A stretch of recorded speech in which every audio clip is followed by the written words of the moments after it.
भारत माता की। भारत माता की। भारत माता की।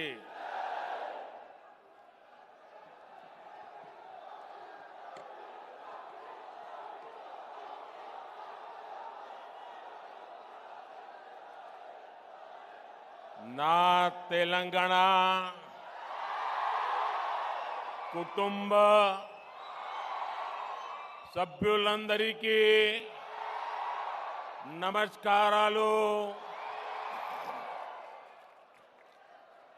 लोकसभा चुनाव का ऐलान हो चुका है। दुनिया का सबसे बड़ा लोकतंत्र का उत्सव प्रारंभ हो चुका है और 13 मई को तेलंगाना के लोग एक नया इतिहास रचने वाले हैं। 13 मई को तेलंगाना में होने वाला मतदान विकसित भारत के लिए होगा और जब भारत विकसित होगा तो तेलंगाना भी विकसित होगा। यहां तेलंगाना में बीजेपी के लिए लगातार जन समर्थन बढ़ता ही जा रहा है। तेलंगाना का ये दृश्य, जगतियाल का ये जन सैलाब इसका प्रमाण है। मैं पिछले 3 दिनों में दूसरी बार तेलंगाना आया हूं। उसके पहले मैं तेलंगाना के लिए हजारों करोड़ रुपयों की विकास परियोजना की सौगात लेकर भी आपकी सेवा में हाजिर हुआ था। इसी महीने मैंने आदिलाबाद से पूरे देश और तेलंगाना के लिए 56,000 करोड़ रुपए के विकास कार्यों का लोकार्पण, शिलान्यास किया था। संगारेड्डी में भी हाईवेज, रेलवेज और एयरवेज इंफ्रास्ट्रक्चर से जुड़ी हजारों करोड़ की परियोजनाओं को समर्पित किया था। ये विकास आज तेलंगाना के हर इलाके में पहुंच रहा है। इसलिए तेलंगाना के कोने कोने में बीजेपी के लिए समर्थन बढ़ता ही जा रहा है। आपने देखा होगा, अभी मुझे मल्काजगिरी में भी जनता जनार्दन हम सबको अपना आशीर्वाद देने के लिए सड़कों पर उमड़ आई थी। जैसे जैसे 13 मई निकट आ रही है, वोटिंग का दिन करीब आ रहा है, तेलंगाना में बीजेपी की लहर कांग्रेस का, बीआरएस का सुपड़ा साफ कर देगी। और इसलिए आज पूरा देश कह रहा है, आज पूरा देश कह रहा है 4 जून को 400 पार। 4 जून को चुनाव के नतीजे आने वाले हैं और इसलिए लोग कह रहे हैं 4 जून को 4 जून को 4 जून को और तेलंगाना भी कह रहा है अब की बार विकसित भारत के लिए, विकसित तेलंगाना के लिए, तीसरी सबसे बड़ी इकोनॉमी के लिए, गरीब की उन्नति के लिए, किसान कल्याण के लिए, युवाओं को नए अवसर के लिए, महिला सशक्तिकरण के लिए, मजबूत भारत के लिए, आत्मनिर्भर भारत के लिए, समृद्ध भारत के लिए नाल्गो वन्नलो दाटाली बीजेपी की वोटू वैयाली। साथियों, तेलंगाना की ये धरती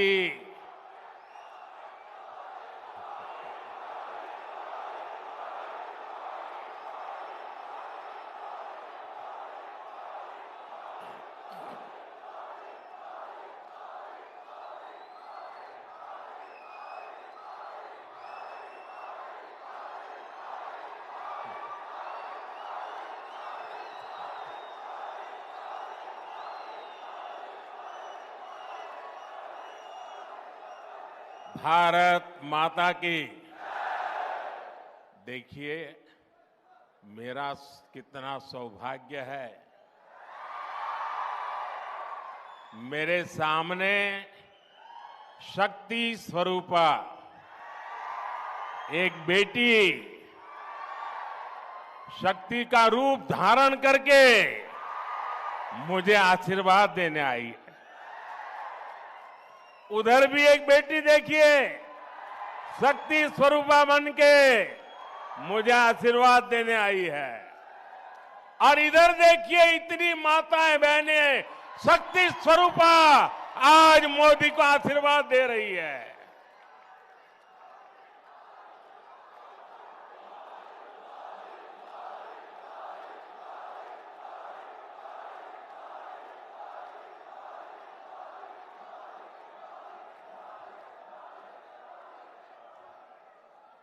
अभी कल मुंबई में इंडी एलायंस की रैली थी और चुनाव घोषित होने के बाद इंडी एलायंस की ये पहली और उनके लिए सबसे महत्वपूर्ण रैली थी। उस रैली में उन्होंने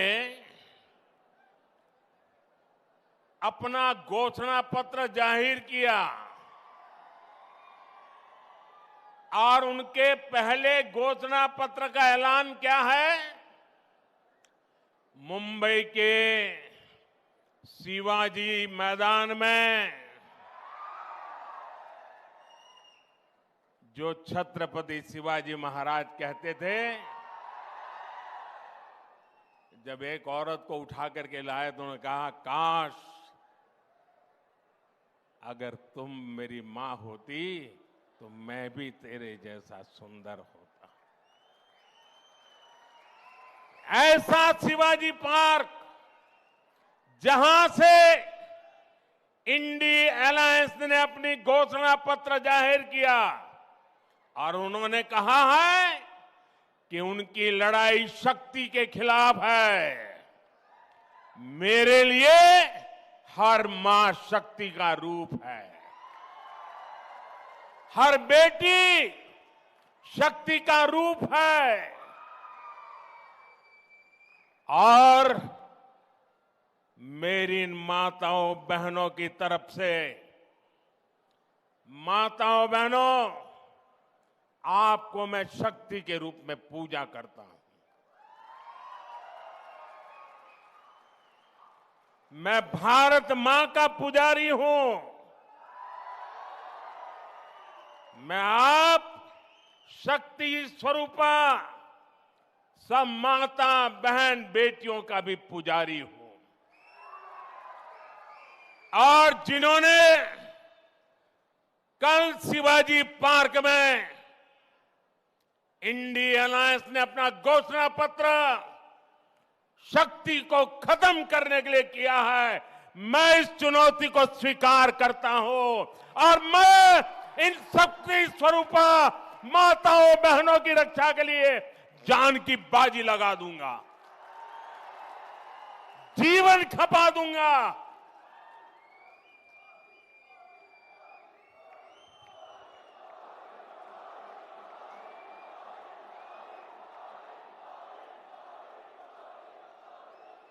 क्या भारत की धरती पर कोई शक्ति के विनाश की बात कर सकता है क्या? क्या शक्ति का विनाश हमें मंजूर है? हम सब शक्ति की आराधना करते हैं कि नहीं करते हैं? पूरा हिंदुस्तान शक्ति की आराधना करता है कि नहीं करता है? अरे हमने तो चंद्रयान की सफलता को भी किसको समर्पित किया?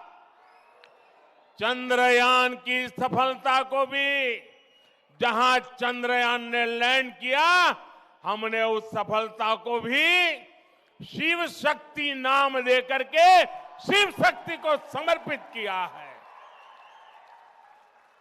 और ये लोग शक्ति के विनाश का बिगुल फूंक रहे हैं। माताएं बहनें, शक्ति स्वरूपा आप है। क्या ऐसे लोगों को शक्ति का विनाश करने के मौका देंगे क्या? मौका देंगे क्या? शक्ति का विनाश करने वालों का विनाश होना चाहिए कि नहीं होना चाहिए? शक्ति स्वरूपा माताओं की रक्षा होनी चाहिए कि नहीं होनी चाहिए? शक्ति के संस्कार की रक्षा होनी चाहिए कि नहीं होनी चाहिए? और इसलिए भाइयों बहनों, इंडिया अलायंस ने कल अपनी घोषणा जाहिर कर दी है। घोषणा पत्र उनका जाहिर हो गया है और इसलिए लड़ाई एक तरफ शक्ति के विनाश के लोग करने वाले लोग हैं, दूसरी तरफ शक्ति की पूजा करने वाले लोग हैं। मुकाबला 4 जून को हो जाएगा। कौन शक्ति का विनाश कर सकता है और कौन शक्ति के आशीर्वाद प्राप्त कर सकता है, इसका मुकाबला 4 जून को हो जाएगा।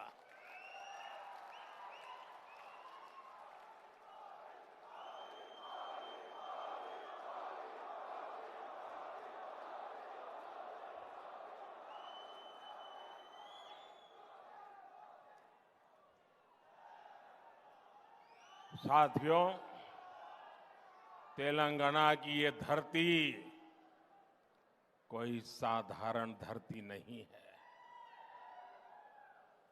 ये वो धरती है जिसने अंग्रेजों से संघर्ष किया, जो रजाकारों के अत्याचारों से लड़ाई लड़े।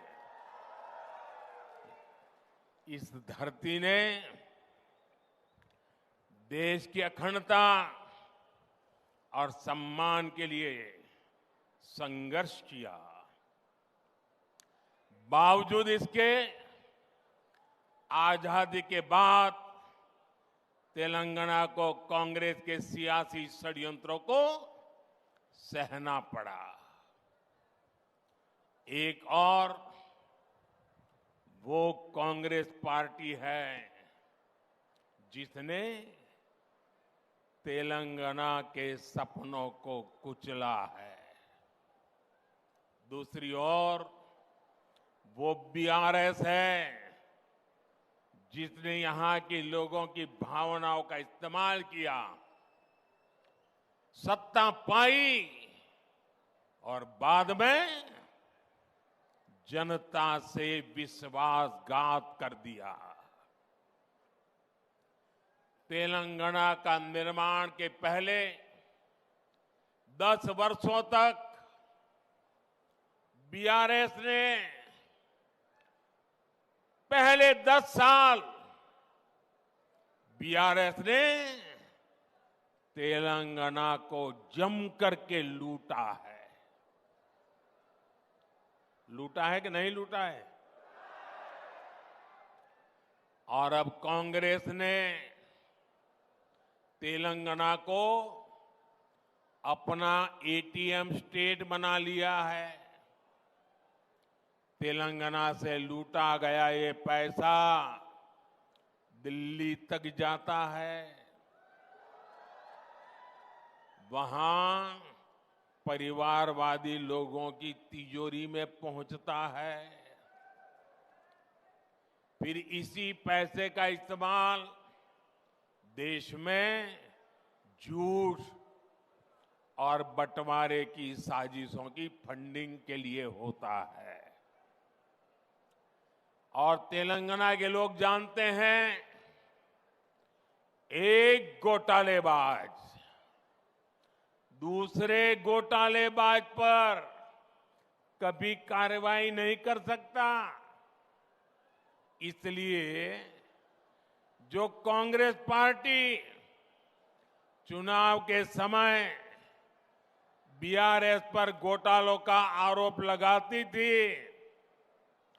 आज वही कांग्रेस बीआरएस की फाइलों पर हाथ धरकर बैठ गई है। साथियों, बीआरएस और कांग्रेस की मिली भगत कितनी जबरदस्त है, ये भी आज तेलंगाना के लोग देख रहे हैं। आज बीआरएस के घोटालों पर कांग्रेस की बोलती बंद हो गई है। कालेश्वरम स्कैम के अरबों रुपए कहां चले गए? कांग्रेस में कोई इसका जवाब नहीं मांग रहा है। और कांग्रेस जो सैकड़ों वादे करके सरकार में आई थी, वो क्यों पूरे नहीं हो रहे? बीआरएस में कोई ये सवाल नहीं पूछता। दोनों एक दूसरे को बचा रहे हैं, दोनों एक दूसरे की जम करके मदद कर रहे हैं और सब कुछ पर्दे के पीछे कर रहे हैं। और जब दोनों पार्टियों के स्कैम की जांच होती है, तो दोनों मिलकर के क्या करते हैं?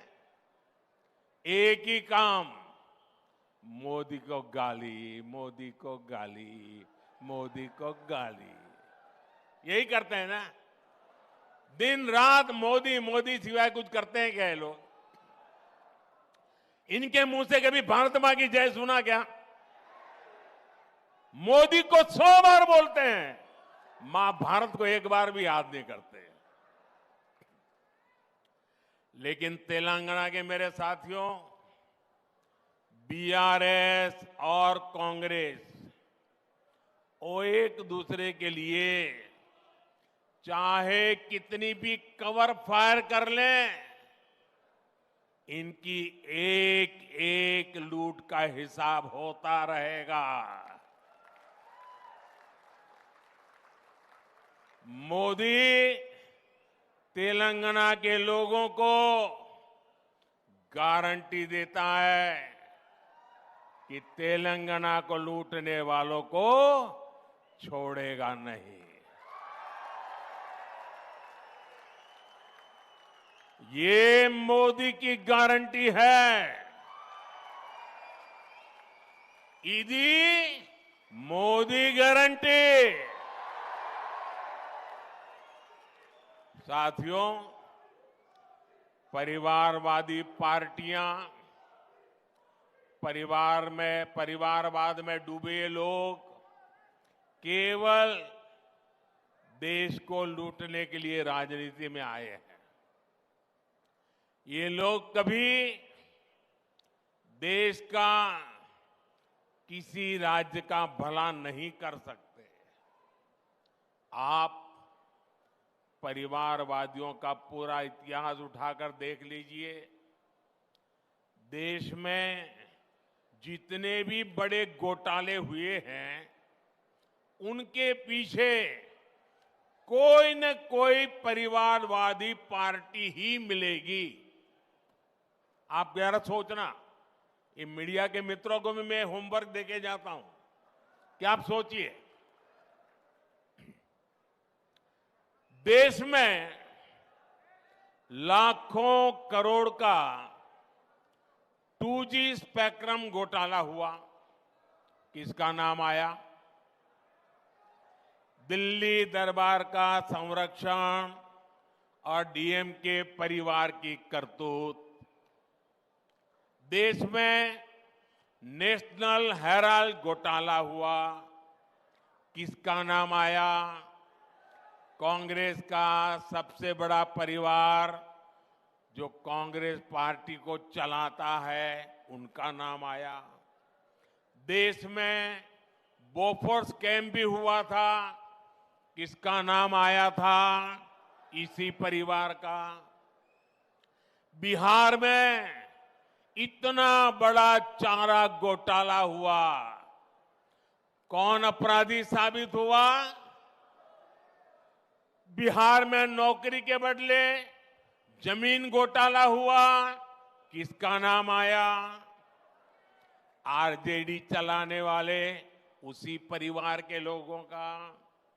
इसी परिवारवादी भ्रष्टाचार का शिकार हमारा तेलंगाना भी हुआ है। परिवारवादी बीआरएस ने प्रदेश में कालेश्वरम घोटाला किया है। दिल्ली में हुए लीकर स्कैम में भी कट कमीशन खा लिया। इसलिए कांग्रेस हो या बीआरएस, इनसे जितना बचेंगे, उनको जितना दूर रखेंगे, वही इसकी दवाई है। इसलिए 13 मई को आपको वोटिंग के दिन याद रखना है, बीजेपी को जिताना है। बीजेपी को बीजेपी को बीजेपी को बीजेपी को आप तेलंगाना में बीजेपी को जितनी ज्यादा सीटें देंगे, उतनी ही मेरी ऊर्जा बढ़ेगी। और ये जो शक्ति स्वरूपा का विनाश करने के लिए निकले हैं ना, उनकी रक्षा करने के लिए मुझे ताकत चाहिए। अब मैं विकसित भारत के लिए और ज्यादा परिश्रम करूंगा। आपको भरोसा है ना? मैं परिश्रम करूंगा, इस बात पे भरोसा है ना? क्या कभी मैंने मेहनत करने में कमी रखी है क्या? खुद को खपाऊंगा और कुर्सी की परवाह किए बिना आपकी भलाई के लिए जो जरूरी है वो निर्णय करूंगा। साथियों, हमारा विजन है विकसित तेलंगाना से विकसित भारत का निर्माण। बीते 10 वर्षों की एक बड़ी उपलब्धि है कि हमने 25 करोड़ देशवासियों को गरीबी से बाहर निकाला है। हमने इसके लिए योजनाएं बनाई, हमने ईमानदारी से हर योजना का लाभ लोगों तक पहुंचाया। हमने देश भर में गरीब परिवारों को 4 करोड़ से ज्यादा पीएम आवास बनाकर दिए। हमने 12 करोड़ से ज्यादा घरों तक नल से जल पहुंचाया। हमने देश के 50 करोड़ लोगों को बैंकिंग व्यवस्था से जोड़ा। आज 50 करोड़ से ज्यादा गरीबों को आयुष्मान कार्ड से मुफ्त इलाज सुनिश्चित हुआ। पीएम स्वनिधि जैसी योजनाओं के जरिए गरीबों को आत्मनिर्भर बनाने के लिए हजारों करोड़ रुपए की सहायता दी। साथियों, हमारी सरकार ने इन सभी योजनाओं का लाभ तेलंगाना की जनता तक बिना किसी भेदभाव के पहुंचाया है। हमने तेलंगाना की माताओं बहनों को उज्ज्वला योजना के 11 लाख से ज्यादा गैस कनेक्शन दिए। हम तेलंगाना के 30 लाख किसानों को हर साल किसान सम्मान निधि के 6,000 रुपये भेज रहे हैं। तेलंगाना में आयुष्मान भारत योजना से 80 लाख से ज्यादा लोगों को मुफ्त इलाज सुनिश्चित हुआ है। आज भी बीजेपी सरकार तेलंगाना के 2 करोड़ जरूरतमंदों को मुफ्त राशन की व्यवस्था कर रही है। अगर यहां तेलंगाना में बीजेपी की सरकार होती तो हम तेलंगाना को और आगे ले जाने में हमें सुविधा रहती, क्योंकि हम जनता को साथ लेकर चलते। साथियों, पिछले दिनों विधानसभा के चुनाव में आपने बीआरएस के प्रति जो गुस्सा था, किसी भी हालत में आप बीआरएस को खत्म करना चाहते थे, आपने वो काम कर दिया। ये चुनाव दिल्ली में फिर एक बार मोदी सरकार को लाने का चुनाव है।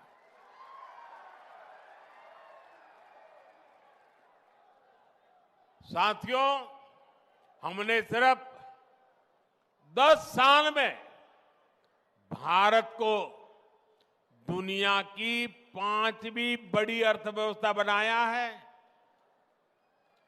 हमने ये भी सुनिश्चित किया है कि इस प्रगति में हमारा किसान, हमारा श्रमिक वर्ग पीछे न रहे। इसलिए हमने पीएम किसान सम्मान निधि जैसी योजनाएं शुरू की। हमने किसान की आर्थिक ताकत को बढ़ाया और साथ ही उस पर फर्टिलाइजर के बढ़ते दामों का बोझ भी नहीं आने दिया। हमने किसान की आय बढ़ाने के लिए फसलों के एमएसपी बढ़ाई। आज इन प्रयासों का लाभ तेलंगाना के किसानों को मिल रहा है।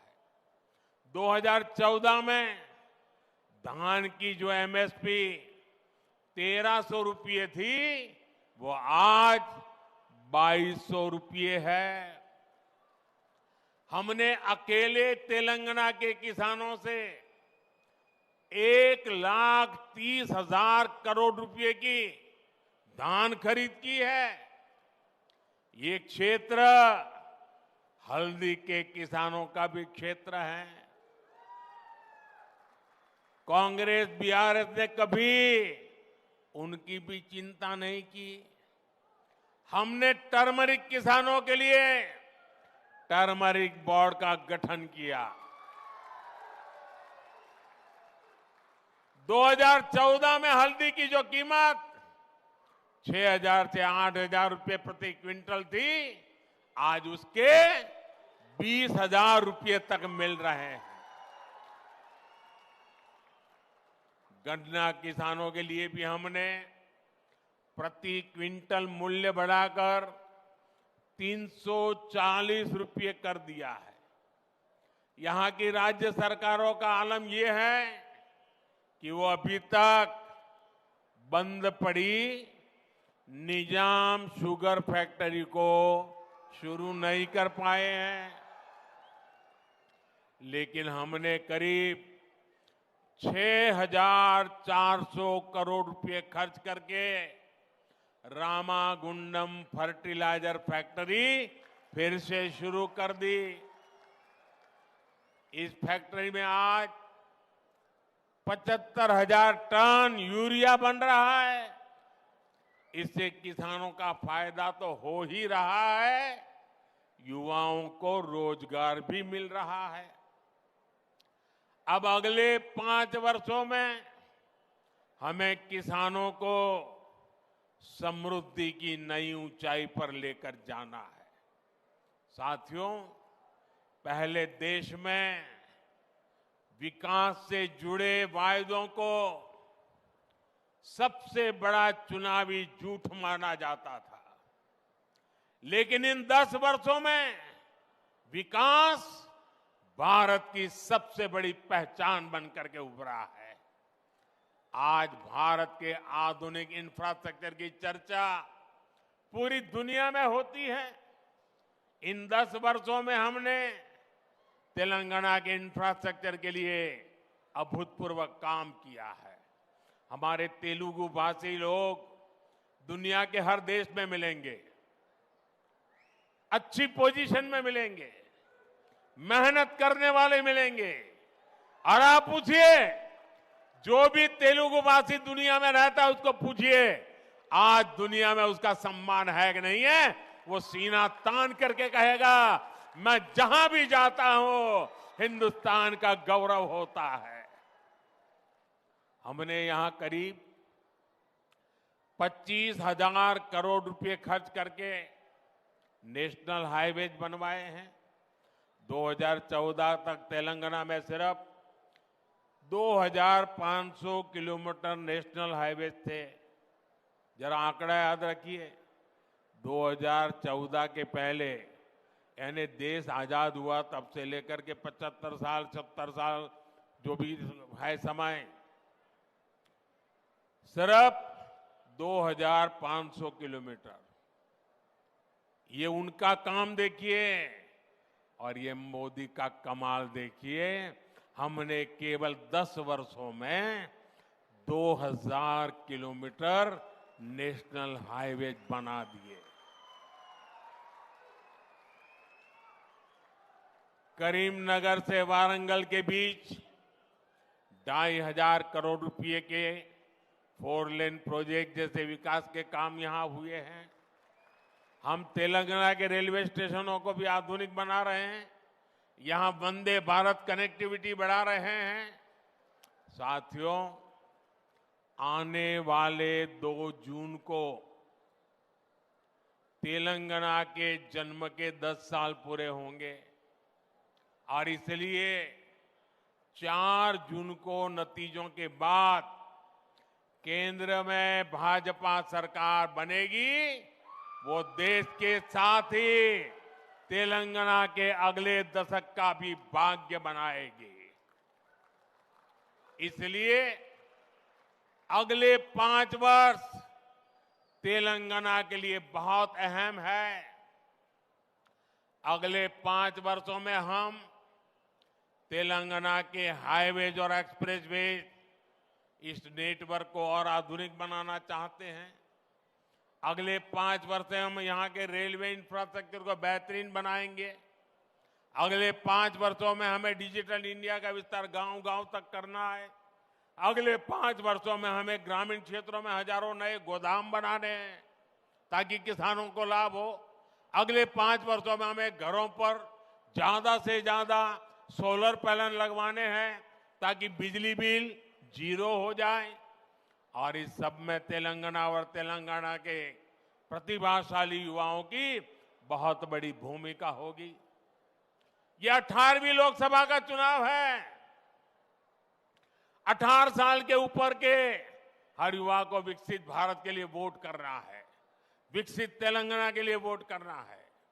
और ये तब होगा जब आप इस चुनाव में कमल के निशान पर बीजेपी को अपना आशीर्वाद दें।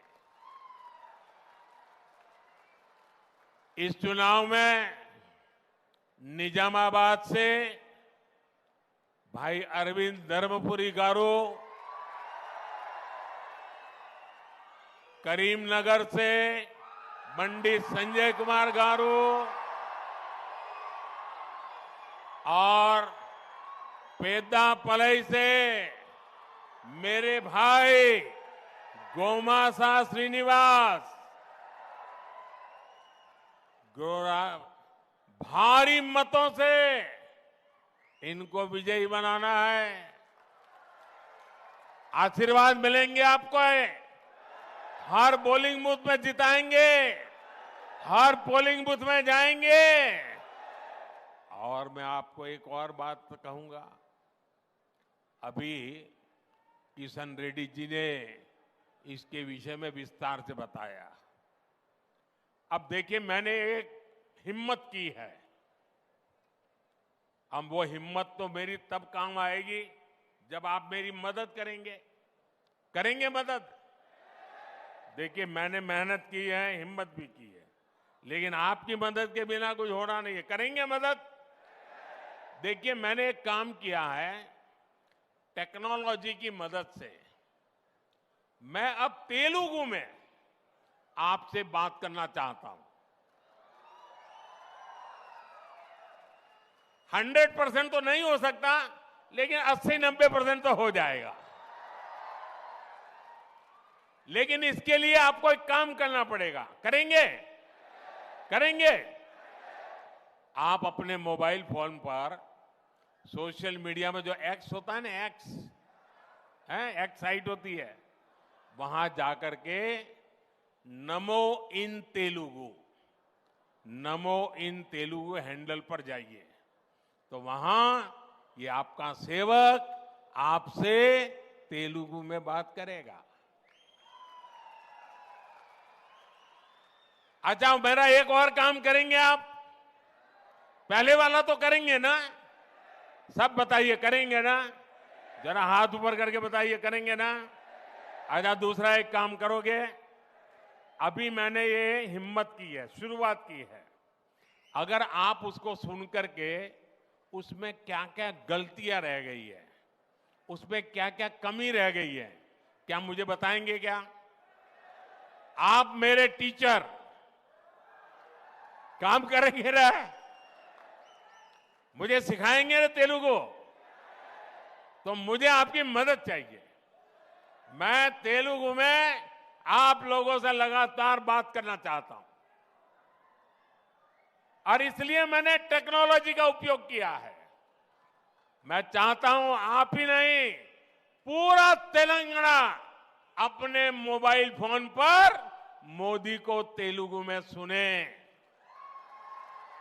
और आप जब मोबाइल पर ऐप्स पर जाकर के नमो इन तेलुगु डाउनलोड करोगे, फिर आप किसी को भी कह सकते हैं, ये गड़बड़ मत कर, मोदी मेरी जेब में है। ऐसा कह सकते हैं ना? देखिए, ज्यादा से ज्यादा लोगों तक मुझे अपनी बात पहुंचानी है, उनकी भाषा में पहुंचाने का मैं प्रयास करूंगा। लेकिन उसके लिए तेलंगाना के हर मोबाइल फोन पर मोदी होना चाहिए, मोदी इन तेलुगु होना चाहिए। और मैं आपको गारंटी देने आया हूं, मैं विकसित तेलंगाना की गारंटी देता हूं दोस्तों। मुझे विश्वास है आप भी मुझे इस बार तेलंगाना में बीजेपी का परचम लहराने की गारंटी देंगे ना? आप भी मुझे गारंटी देंगे ना? देखिए, आपकी गारंटी के लिए आप अपने मोबाइल का फ्लैश चालू कीजिए, आपके मोबाइल का फ्लैश लाइट बनाइए। ये मुझे गारंटी देनी है आपको। आपके मोबाइल फोन की फ्लैश लाइट, हर किसी के मोबाइल की फ्लैश लाइट जलनी चाहिए। ये आपकी गारंटी है मुझे। ये आपकी गारंटी है मुझे,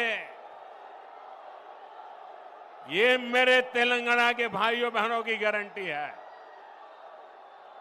मेरे साथ बोलिए भारत माता की, भारत माता की, भारत माता की। बहुत बहुत धन्यवाद।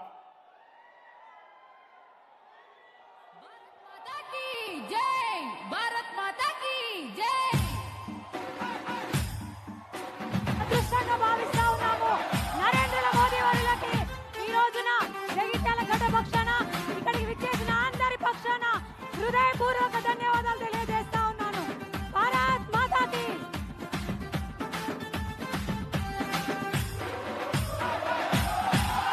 ఏ భారత మాత ముద్దు బిడ్డ నరేంద్ర మోదీ, యువతరమే నీ బిడ్డ నరేంద్ర మోదీ। ఢిల్లీ కోట కట్ట మీద బీజేపీ జెండా, ఎదురులేక ఎగిరే ప్రజల గుండెల నిండా। ఢిల్లీ కోట కట్ట మీద బీజేపీ జెండా, ఎదురులేక ఎగిరే ప్రజల గుండెల నిండా। ఏ భారత మాత ముద్దు బిడ్డ, భారత మాత ముద్దు బిడ్డ, భారత మాత ముద్దు బిడ్డ నరేంద్ర మోదీ, యువతరమే నీ బిడ్డ నరేంద్ర మోదీ।